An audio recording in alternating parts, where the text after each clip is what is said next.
ಶ್ರೀಧರ್ ಅವರು ಏನು ಅಂತ ನನಗೆ ಗೊತ್ತಿದೆ. ಶ್ರೀಧರ್ ಅವರು ಎಲ್ಲಿಂದ ಮಂಚನಬೆಲೆಗೆ ಬಂದರು, ಅವ್ರ ಮಾವನ ಮನೆಯಲ್ಲಿ ನೇರವಾಗಿ ಹೇಳಬೇಕು ಅಂದರೆ ಊಟಕ್ಕಿಲ್ದಿರ ಅವ್ರ ಮಾವನ ಮನೆಗೆ ಇಟ್ಟಕ್ಕೆ ಬಂದರು ಸದಾಶಿವರೆಡ್ಡಿ ಅವರು ಅಂತ. ಹಕ್ಕುಪತ್ರ ಅವ್ರ ಮಾವ ಸದಾಶಿವರೆಡ್ಡಿ ನನ್ನ ಕೈಯಲ್ಲಿ ಕೊಡಿಸಿರೋದು, ಅದರಲ್ಲಿ ಮನೆ ಕಟ್ಟಿರ್ತಕ್ಕಂಥ ಈ ಶ್ರೀಧರ್. ತದನಂತರ ಒಂದು ಸಲ ಸೋತೆ, ಆಮೇಲೆ ನಿಮ್ಮ ಮಾವನ ನಮ್ಮ ಜೊತೆ ಬಂದು ಒಂದು ಸಲ ಗೆದ್ದಿದ್ದಿ. ಎಲ್ಲಿಂದ ಬಂತು? ನೀನೇನು ವ್ಯಾಪಾರ ಮಾಡ್ತಾ ಇದೆಯಾ, ಇಲ್ಲ 10 ಎಕರೆ ಜಮೀನು ಇದೆಯಾ, ಏನು ನಿನ್ನ ವ್ಯವಹಾರ? ನೀನು ಚೇರ್ಮನ್ ಮಾಡುವಾಗ 1 ತಿಂಗಳು ಮೊದಲು ಮೆಂಬರ್ಗಳನ್ನು ಎತ್ಕೊಂಡೋದೆ, ನೀನು ಅಧ್ಯಕ್ಷರಾಗಿ ಬಂದೆ. ನಮಸ್ಕಾರ, ನಾನು ವೆಂಕಟಣ್ಣಪ್ಪ ಅಂತ, ಮಾಜಿ ತಾಲೂಕು ಪಂಚಾಯತಿ ಅಧ್ಯಕ್ಷರು ಮತ್ತು ಮಂಚನಬೆಲೆ ಮಂಡಲ ಪಂಚಾಯತಿ ಅಧ್ಯಕ್ಷರು. ನಿನ್ನೆ ನಮ್ಮ ಬಗ್ಗೆ ಶ್ರೀಧರ್ ಅನ್ನೋರು ಆರೋಪ ಮಾಡಿದ್ದಾರೆ, ಭ್ರಷ್ಟಾಚಾರ ಪಿತಾಮಹ ಅಂತ. ಶ್ರೀಧರ್ ಅವರು ಏನು ಅಂತ ನನಗೆ ಗೊತ್ತಿದೆ. ಶ್ರೀಧರ್ ಅವರು ಎಲ್ಲಿಂದ ಮಂಚನಬೆಲೆಗೆ ಬಂದರು, ಅವ್ರ ಮಾವನ ಮನೆಯಲ್ಲಿ ನೇರವಾಗಿ ಹೇಳಬೇಕು ಅಂದರೆ ಊಟಕ್ಕಿಲ್ದಿರ ಅವ್ರ ಮಾವನ ಮನೆಗೆ ಇಟ್ಟಕ್ಕೆ ಬಂದರು ಸದಾಶಿವರೆಡ್ಡಿ ಅವರು ಅಂತ. ಅವ್ರ ಮನೆಯಲ್ಲಿ ಇದ್ದಂಥವರು ನಾನು ಪ್ರಧಾನ, ಅವ್ರ ಮಾವ ಉಪಪ್ರಧಾನ ಆಗಿದ್ವಿ. ಆವಾಗ ಅವ್ರ ಮನೆಗೆ ಬಂದಂಥ ಶ್ರೀಧರ್ ಏನು ಇಟ್ಟಿಗಿಲ್ದಿರ ಮಾವನ ಮನೆಗೆ ಬಂದಂಥವನು. ತದನಂತರ ಆಟೋ ಓಡಿಸ್ಕೊಂಡು ಚಿಕ್ಕಬಳ್ಳಾಪುರ ಮಂಚನಬೆಲೆಗೆ ಆಟೋ ಓಡಿಸ್ತಾ ಇದ್ದ. ಈ ಹಕ್ಕುಪತ್ರದ ಬಗ್ಗೆ ಮಾತಾಡಿದ್ದಾರೆ. ಹಕ್ಕುಪತ್ರ ನಾನು 2000 ಹಕ್ಕುಪತ್ರ ನನ್ನ ಮಂಡಲ ವ್ಯಾಪ್ತಿನಲ್ಲೂ ಕೊಟ್ಟಿರೋದು ನಿಜ, ಕೊಟ್ಟಿದ್ದೀನಿ ಆ ಕಾಲದಲ್ಲಿ. ಅದರಲ್ಲಿ 2 ಹಕ್ಕುಪತ್ರ ಇವ್ರ ಮನೆಗೆ ಸೇರಿದೆ. ಇವ್ರ ತಾಯಿ ರತ್ನಮ್ಮ ಅಂತ ದೊಡ್ಡಮ್ಮನು, ಅವ್ರಿಗೊಂದು ಹಕ್ಕುಪತ್ರ, ಅವ್ರ ತಾಯಿ ಗೌರಮ್ಮ ಅಂತ ಅವ್ರಿಗೊಂದು ಹಕ್ಕುಪತ್ರ ಕೊಟ್ಟಿದ್ದೀವಿ. ಅದನ್ನು ಇವರು ಸದಾಶಿವರೆಡ್ಡಿಯವರು ಬೇರೆ ಹೋದ್ಮೇಲೆ ಇವನು ಬಾಡಿಗೆ ಮನೆಯಲ್ಲಿದ್ದ. ತದನಂತರ ಒಂದು ನಿವೇಶನ, ಅವ್ರ ದೊಡ್ಡಮ್ಮ ರತ್ನಮ್ಮ ಅವರು ಕೊಟ್ಟಿರೋ ನಿವೇಶನವನ್ನು, ಡೈರಿ ಹಿಂದ್ಗಡೆ ಇದ್ದಂಥ ನಿವೇಶನವನ್ನು ಮಾರಿ ಇವಾಗ ಏನು ಮನೆ ಕಟ್ಟಿದ್ದಾನೆ ಆ ಮನೆಯಲ್ಲಿ, ಆ ಮನೆ ಕಟ್ಟಿರ್ತಕ್ಕಂಥ ಜಾಗ ಅವ್ರ ಸ್ವಂತ ತಾಯಿ ಗೌರಮ್ಮನಿಗೆ ಹಕ್ಕುಪತ್ರ ಅವ್ರ ಮಾವ ಸದಾಶಿವರೆಡ್ಡಿ ನನ್ನ ಕೈಯಲ್ಲಿ ಕೊಡಿಸಿರೋದು, ಅದರಲ್ಲಿ ಮನೆ ಕಟ್ಟಿರ್ತಕ್ಕಂಥ ಈ ಶ್ರೀಧರ್ ನನ್ನ ಬಗ್ಗೆ ಮಾತಾಡ್ತಾರೆ. ನಮ್ಮಪ್ಪ ಆ ಕಾಲದಲ್ಲೇ ನಮ್ಮ ಗ್ರಾಮದ ಪಟೇಲರಾಗಿದ್ದರು. ನಮ್ಗೆ ಸುಮಾರು ಎಕರೆ ಜಮೀನಿತ್ತು ಅವತ್ತೂ. ನಾನು ಇವತ್ತಿಗೂ ನಮ್ಮ ತಂದೆ ಕೊಟ್ಟಿರೋ ಜಮೀನು, ನಮ್ಮ ತಂದೆ ಕೊಟ್ಟಿರೋ ಮನೆ ಬಿಟ್ಟೆ ಬೇರೆ ನಾನು ಏನಾದರೂ ಒಂದು ಇಂಚು ಮಾಡೋಕ್ಕೆ ಹೋಗಿಲ್ಲ. ಮಂಡಲದಲ್ಲಿದ್ದಾಗ ಭ್ರಷ್ಟಾಚಾರ ಮಾಡಿದ್ದಾರೆ ಅಂತ ಹೇಳಿದರು.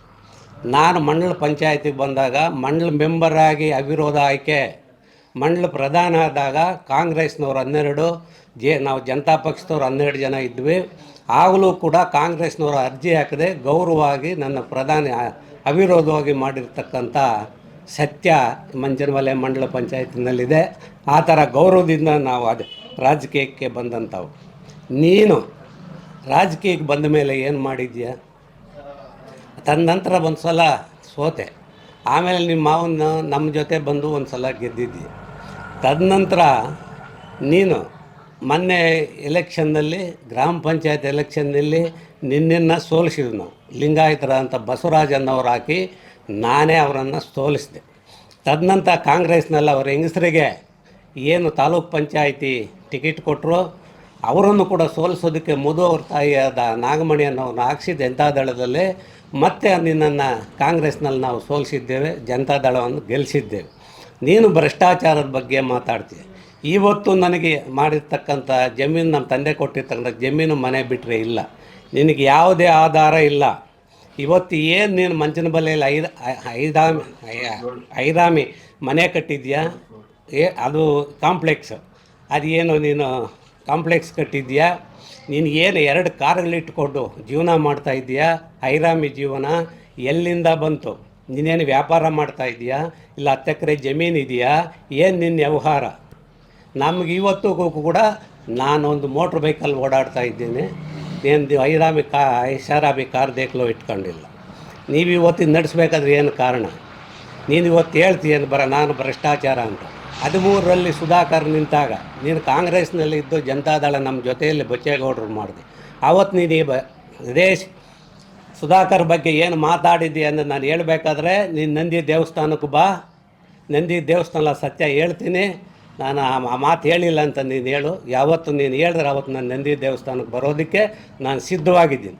ಇವತ್ತು ನೀನು ಮೊನ್ನೆ ನಾವು ಗೆಲ್ಲಿಸಿದ ಮೇಲೆ ಸುಧಾಕರ್ನ ನನ್ನ ಇಬ್ಬರನ್ನ ಒಂದು ಮಾಡಿದ ಮೇಲೆ ಇವನು ಮೊನ್ನೆ ಪಂಚಾಯತಿನಲ್ಲಿ ಅವ್ರ ಮಾವ ನಾನು ಒಂದು ಓಟ್ ಕೇಳಿ 4 ಜನ ಇದ್ದಂಥ ಸದಸ್ಯರಲ್ಲಿ ಒಬ್ಬರನ್ನು ಗೆಲ್ಲಿಸಿದ್ರು. ನೀನು ಚೇರ್ಮನ್ ಮಾಡುವಾಗ 1 ತಿಂಗಳು ಮೊದಲು ಮೆಂಬರ್ಗಳನ್ನು ಎತ್ಕೊಂಡೋದೆ. ನೀನು ಅಧ್ಯಕ್ಷರಾಗಿ ಬಂದೆ. ಅಧ್ಯಕ್ಷರಾಗಿ ಬಂದ ಮೇಲೆ ನೀನೊಂದು ಮೀಟಿಂಗ್ ಮಾಡಿದ್ಯಾ? 9 ಜನ ಸದಸ್ಯರು ನಿನಗೆ ವೋಟ್ ಮಾಡಿದ್ರು. ಯಾಕೆ ನೀನೊಂದು ಮೀಟಿಂಗ್ ಮಾಡೋಕ್ಕಾಗಲಿಲ್ಲ? 6 ತಿಂಗಳಾದರೂ ಒಂದು ಮೀಟಿಂಗ್ ಮಾಡೋಕ್ಕಾಗಲಿಲ್ಲ. ಭ್ರಷ್ಟಾಚಾರ ಯಾರ್ದು? ಆಮೇಲೆ ಸುಧಾಕರ್ ಅವರು ಮಾತಾಡಿದ ಮೇಲೆ ಒಂದು ಮೀಟಿಂಗ್ಗೆ ನಾವು ಮೆಂಬರ್ಗಳನ್ನು ಕಳಿಸಿದ್ವಿ. ತದನಂತರ ನಿನಗೆ ವೋಟ್ ಹಾಕಿದ್ದಂಥ 5 ಜನ ಮೆಂಬರ್ಗಳು ಬಂದು ಅವಿಶ್ವಾಸದಿಂದ ನಿಲ್ಲಿಸಿದ್ರು. ನೀನು ಅದನ್ನು ಫೇಸ್ ಮಾಡೋಕ್ಕೂ ಆಗಲಿಲ್ಲ. ಊರು ಬಿಟ್ಟು ಬೇರೆ ಕಡೆ ಹೋದೆ. ಎಲ್ಲ ನನಗೆ ರಾಜಕೀಯ ಬೇಡ, ನಾನೆಲ್ಲ ಹೋಗಿ ಜಮೀನು ಮಾಡ್ತಾಯಿದ್ದೀನಿ, ಇದು ಲೀಸಿಗೆ ತಗೊಂಡು ಅಂತ. ಇವತ್ತು ನೀನು ಭ್ರಷ್ಟಾಚಾರದ ಬಗ್ಗೆ ಮಾತಾಡ್ತೀಯ. ಇದು ನೇರವಾಗಿ ಹೇಳು. ನೀನು ಭ್ರಷ್ಟಾಚಾರ ಬಗ್ಗೆ ಹೇಳಬೇಕಾದ್ರೆ, ನಂದು ಭ್ರಷ್ಟಾಚಾರ ಇದ್ದರೆ ನಾನು ಬೈರೇಗೌಡರ ಹತ್ರ ಬೈರೇಗೌಡರ ಕಾಲದಿಂದ, ಕೃಷ್ಣಾರೆಡ್ಡಿ ಕಾಲದಿಂದ, ಕೆ ಮುನಿಯಪ್ಪನವರು, ಪಿಳ್ಳಪ್ಪನವರು, ದೇವೇಗೌಡರ ಹತ್ರ ಕೂಡ ಇದ್ದೀನಿ. ಎಲ್ಲಾದರೂ ಯಾರ್ದಾದ್ರೂ ಒಂದು ನಾನು ಲೆಟ್ರ್ ಡಿಸ್ಕೊಂಡು ಏನಾದರೂ ಕೆಲಸ ಭ್ರಷ್ಟಾಚಾರ ಆಗಲಿ ಟ್ರಾನ್ಸ್ಫರ್ ಆಗಿ ಮಾಡಿದರೆ ಅದನ್ನು ತೋರಿಸೋ, ನಾನು ಒಪ್ಕೊಂತೀನಿ. ಇಲ್ಲ ನೀನು ವೀರಪ್ಪ ಮೊಯ್ಲಿ ಹತ್ರ ನೀನು ಏಜೆಂಟಾಗಿ ಕೆಲಸ ಮಾಡಿ ಎಷ್ಟು ನೀನು ಲೆಟ್ರ್ಗಳನ್ನು ತೆಗೆದುಕೊಂಡಿದ್ಯಾ, ಎಲ್ಲೆಲ್ಲಿ ಟ್ರಾನ್ಸ್ಫರ್ಗಳು ಮಾಡಿಸಿದ್ಯಾ, ಲಾಸ್ಟ್ನಲ್ಲಿ ವೀರಪ್ಪ ಮೊಯ್ಲಿಗೆ ನೀನು ಏನು ಕೆಲಸ ಕೊಟ್ಟಿದ್ಯಾ, ನೀನು ಎಲೆಕ್ಷನ್ ಏಜೆಂಟಾಗಿ ನೀನು ಏನು ಬುಚ್ಚೇಗೌಡ್ರಿಗೆ ಕೆಲಸ ಮಾಡಿ ಲಾಸ್ಟ್ಗೆ ಇಲ್ಲಿ ಪ್ರಿಂಟಿಂಗ್ ಪ್ರೆಸ್ ಆದಂಥ ಶಾರದಾ ಪ್ರಿಂಟಿಂಗ್ ಪ್ರೆಸ್ ಸೂರಿ, ಇಲ್ಲಿ ನಂದಿ ಪ್ರಿಂಟಿಂಗ್ ಪ್ರೆಸ್ ನಮ್ಮ ಸೋಮಶೇಖರ್ ಅವರಿಗೆ ಅದು ಕೊಡಬೇಕಂತ ಹಣ ಕೊಡೋಕ್ಕಾಗದೆ ಲಾಸ್ಟಿಗೆ ಫೋನ್ಗಳು ಎತ್ತಿದ್ದೀರ. ಇವರೆಲ್ಲ ಮೈಲಿ ಹತ್ರ ಹೋಗಿ ಮೈಲಿ ಫೋನ್ ಮಾಡಿದ್ರು ಫೋನ್ ಎತ್ತಿಲ್ಲ ನೀನು. ಯಾಕಂದ್ರೆ ಅವ್ರು ಕೊಟ್ಟಂಥ ದುಡ್ಡನ್ನು ನೀನು ಹಾಕ್ಕೊಂಡು ಇವರಿಗೆಲ್ಲ ಮೋಸ ಮಾಡಿದ್ದೆ. ಇವತ್ತು ಬಾ, ನಿನ್ನ ತಾಕತ್ತಿದ್ದರೆ ಮೈಲಿ ಹತ್ರ ನಾನು ಕರ್ಕೊಂಡು ಹೋಗ್ತೀನಿ. ನೀನು ಮೈಲಿ ನಿನ್ನ ಬಗ್ಗೆ ಏನು ಹೇಳ್ತಾರೆ ಅಂತ. ನನ್ನ ಬಗ್ಗೆ ಹೇಳೋರು ಯಾರಾದರೂ ಇದ್ದರೆ ನೀನು ಕರಿ, ನಾನು ಬರ್ತೀನಿ. ನೀನು ಸುಧಾಕರ್ ಬಗ್ಗೆ ನಾನೇನು ಮಾತಾಡಿಲ್ಲ. ಕೇಶವರೆಡ್ಡಿ ಬಗ್ಗೆನೂ ನಾನು ಮಾತಾಡಿಲ್ಲ. ಕೇಶವರೆಡ್ಡಿ ನಾವು 40 ವರ್ಷದಿಂದ ಜೊತೆಯಲ್ಲಿದ್ದಂಥವ್ರು. ಆನಂತರ ರಾಜಕೀಯ ಅವ್ರಿಗೆ ಯಾವುದೇ ಕಾರಣಕ್ಕೆ ಟಿಕೆಟ್ ವಿಚಾರದಲ್ಲಿ ಹೆಚ್ಚು ಕಮ್ಮಿ ಆಯಿತು, ನಾನು ಬೇರೆ ಬಂದಿದ್ದೀನಿ. ಅದ್ರ ಬಗ್ಗೆ ನಾನೇನು ಮಾತಾಡೋಕ್ಕೆ ಹೋಗೋದಿಲ್ಲ. ಇವತ್ತು ಇಲ್ಲ, ಏನಾದರೂ ಅವರಿಂದ ಏನೋ ಪಡೆದಿದ್ದೀನಿ ಅಂತ ಅವ್ರ ಕಡೆಯಲ್ಲಿ ಕೊಟ್ಟಂಥ ಏನು ಮಾವು ಅಭಿವೃದ್ಧಿಗೆ ನಿರ್ದೇಶಕರನ್ನಾಗಿ ಮಾಡಿದ್ರು ನನಗೆ ಬೇಡ ಅಂತ ತಿರಸ್ಕಾರ ಮಾಡಿದ್ದೀನಿ. ಇಲ್ಲ ಯಾರ ಹತ್ರ ಆದರೂ, ಸುಧಾಕರ್ ಹತ್ರ ಆಗಲಿ ಅವರಪ್ಪನ ನಾನೇನೋ ದುಡ್ಡು ಕಾಸು ತಗೊಂಡಿದ್ರೆ ಕೇಳಿ. ಚುನಾವಣೆ ಸಂದರ್ಭ ಬಂದಾಗ ನಿನ್ನ ಮನೆಯಲ್ಲಿ ಅವರು ಕೊಟ್ಟಂಥ ದುಡ್ಡನ್ನು ಬೀರುನಲ್ಲಿ ಇಟ್ಕೊತಾ ಇದ್ದೆ ಹೊರತು ನಾನು ಯಾವತ್ತೂ ಆ ದುಡ್ಡನ್ನು ಎತ್ಕೊಂಡು ನಮ್ಮ ಮನೆಯಲ್ಲಿ ಇಟ್ಕೊಂಡಿರಲಿಲ್ಲ. ಎಷ್ಟು ಹಂಚ್ತಾ ಇದ್ದೀಯೋ ಬಿಡ್ತಾ ಇದೆಯೋ ಅದೆಲ್ಲ ಡಾಕ್ಟರ್ ಸುಧಾಕರ್ಗೆ ಗೊತ್ತಿದೆ. ಇವತ್ತು ಸುಧಾಕರ್ ಮೆಪ್ಸೋದಕ್ಕೆ ಮಾತ್ರ ಇಲ್ಲಿ ಮಾತಾಡ್ತೀಯಾ. ನೆನ್ನೆ ಬೆಳಿಗ್ಗೆ ಹೋಗಿ ನೀನು MC ಸುಧಾಕರ್ ಮನೆ ಬಾಕ್ಲಲ್ಲಿ ನಿಂತಿದ್ದೀಯ. ರಾಜಕೀಯ ಮಾತಾಡೋ ಶಕ್ತಿ ನಿನಗೇನು ನಿನಗೆ ಮಾನ ಮರ್ಯಾದೆ ಇದ್ದರೆ ಈ ಕೆಲಸ ಮಾಡ್ತೀಯ. ಇವತ್ತು ಕಾಂಗ್ರೆಸ್ನವರು ನಾನು ಬಂಡಾಯವಾಗಿ ಹಾಕಿದಾಗ ನನಗೆ ಸಹಕಾರ ಕೊಟ್ಟಿದ್ದಾರೆ. ಶಾಸಕರು ಇರ್ಬೋದು, ಮಂತ್ರಿಗಳಿರ್ಬೋದು, ಬೊಚ್ಚೇಗೌಡರು ಇರ್ಬೋದು, ಕೇಶವರೆಡ್ಡಿ ಕಾಂಗ್ರೆಸ್ ಪ್ರೆಸಿಡೆಂಟ್ ಇರ್ಬೋದು, ಸಹಕಾರ ಕೊಟ್ಟಿದ್ದಾರೆ. ನನಗೆ ಅವ್ರು ಗೆಲ್ಲೋದಕ್ಕೂ ಅವಕಾಶ ಮಾಡಿಕೊಟ್ಟಿದ್ದಾರೆ. ಶಿವಾನಂದ ಅವರಲ್ಲಿ ಸೋತರೂ ಕೂಡ ಅಂತರದಿಂದ ಏನು ಸೋತಿಲ್ಲ, ಕೆಲವು ಮತಗಳಲ್ಲಿ ಸೋತಿದ್ದೇನೆ. ಅದೂ ಕೂಡ ಡಾಕ್ಟರ್ ಸುಧಾಕರ್ ಬೆಳಿಗ್ಗೆ ಫೋನ್ ಮಾಡಿ ಅವ್ರಿಗೆಲ್ಲ ಹೇಳ್ತಾ ಇದ್ದರೆ ನನಗೆ ಗೆಲ್ತಾ ಇದ್ದೆ. ಸೋತ್ರೆ ನನಗೆ ಚಿಂತೆ ಏನಿಲ್ಲ. ಆದರೂ ಕೂಡ ನಾವು ಇವತ್ತು ಕೂಡ ನಾನು ಇನ್ನೂ ಅವ್ರ ಪ್ರೀತಿ ವಿಶ್ವಾಸದಿಂದ ನಾಮಿನೇಷನ್ನು ಮಾಡಿದ್ದಾರೆ. ನಾನು ಇನ್ನೂ ಕಾಂಗ್ರೆಸ್ಗೂ ಹೋಗಲಿಲ್ಲ, ಯಾರ ಮನೆಗೂ ಹೋಗಲಿಲ್ಲ. ನೀನು ಆವಾಗಲೇ ಬೆಳಿಗ್ಗೆ ಸುಧಾಕರ್ ಬಗ್ಗೆ ಮಾತಾಡ್ತೀಯ, ಸಾಯಂಕಾಲ ಹೋಗಿ MC ಸುಧಾಕರ್ ಮನೆ ಬಾಗಿಲು ಕಾತ್ಕೊಳ್ತೀಯ. ಇದು ನಿನ್ನ ರಾಜಕೀಯ ಚರಿತ್ರೆ. ನಮ್ಮ ರಾಜಕೀಯ ಸ್ಪಷ್ಟವಾಗಿದೆ. ನಾವು ಯಾವುದೇ ಭ್ರಷ್ಟಾಚಾರ ಮಾಡಿಲ್ಲ, ಯಾವತ್ತೂ ಇಲ್ಲ. ಈ ನಿನ್ನಂಗೆ ಇವತ್ತು ನಿನಗೆ ಯಾವುದು ಜಮೀನು ವ್ಯವಹಾರ ಇಲ್ಲದೇನೆ ಅಷ್ಟೊಂದು ಐರಾಮಿ ಜೀವನ ಹೇಗೆ ಮಾಡ್ತಾಯಿದೆಯಾ, ಅದಕ್ಕೊಂದು ಉತ್ತರ ಕೊಟ್ಟುಬಿಡಿ. ಹಕ್ಕುಪತ್ರಗಳ ಕರ್ನಾಟಕದಲ್ಲಿ ಇಲ್ಲ, ಕೋಲಾರ ಜಿಲ್ಲೆಯಲ್ಲಿ ಅತಿ ಹೆಚ್ಚು ಕೊಟ್ಟಿದ್ದೀನಿ. ಯಾವ ಕೋರ್ಟ್ನಲ್ಲಿ ಒಂದು ಹಕ್ಕುಪತ್ರವನ್ನು ರಿಜೆಕ್ಟ್ ಮಾಡಿಲ್ಲ. ಎಲ್ಲ ಜನಗಳಿಗೆ ನಾನು ಪ್ರೀತಿ ವಿಶ್ವಾಸದಿಂದ ಕೊಟ್ಟಿದ್ದೇನೆ. ಆವತ್ತು ನನ್ನ ಮಂಡಲದಲ್ಲಿದ್ದಂಥ ಸದಸ್ಯರನ್ನ ಯಾರೇ ಕೇಳಿದ್ರು ಕೂಡ ವೆಂಕಟನಾರಾಯಣಪ್ಪನವ್ರು ಪ್ರಧಾನರು ಹೇಗೆ ಅಂತ ಕೇಳಿದ್ರು. ಇವತ್ತು ಜನ ಹೇಳ್ತಾರೆ, ನಿನ್ನ ಜೊತೆಯಲ್ಲಿ ಮೆಂಬರ್ಗಳಿದ್ದಂಥವರು, ನಿನ್ನ ಜೊತೆಯಲ್ಲಿ ತಿಂಗಳು ಟೂರ್ ಮಾಡಿದಂಥವರು ಇವತ್ತು ಬಾ ಕೇಳೋಣ, ಅವ್ರ ಕೈಯಲ್ಲೇ ಹೇಳಿಸ್ತೀನಿ ಭ್ರಷ್ಟಾಚಾರ ಏನು ಅನ್ನೋದು ಬೇಕಾದರೆ ನೋಡು. ಇದನ್ನೆಲ್ಲ ಬಿಟ್ಟು ನಿನ್ನ ರಾಜಕೀಯ ಇದ್ದರೆ ಮಾಡ್ಕೋ. ಆರೋಪ ಮಾಡೋದು ನೀನು ಹೆಚ್ಚಲ್ಲ. ಯಾಕಂದರೆ ನಿನ್ನ ಜೀವನ ಚರಿತ್ರೆ ಏನು ಅಂತ ನೀನು ತಿಳ್ಕೊ. ಫಸ್ಟು ನೀನು ಎಲ್ಲಿಂದ ಬಂದೆ, ಏನಾಗಿದ್ದೀಯಾ, ಇವತ್ತು ನಿನ್ನ ಪರಿಸ್ಥಿತಿ ಏನು, ಹೆಂಗೆ ಬಂತು, ಅದನ್ನು ನೀನು ತಿಳ್ಕೊಳ್ಳಯ್ಯ. ನಿನ್ನ ಬೆನ್ನು ನೀನು ನೋಡ್ಕೊ. ನನ್ನ ಬೆನ್ನನ್ನು ಯಾಕೆ ನೋಡೋಕೆ ಬರ್ತೀನಿ? ನನ್ನ ಬೆನ್ನಲ್ಲಿ ಏನೂ ಇಲ್ಲ.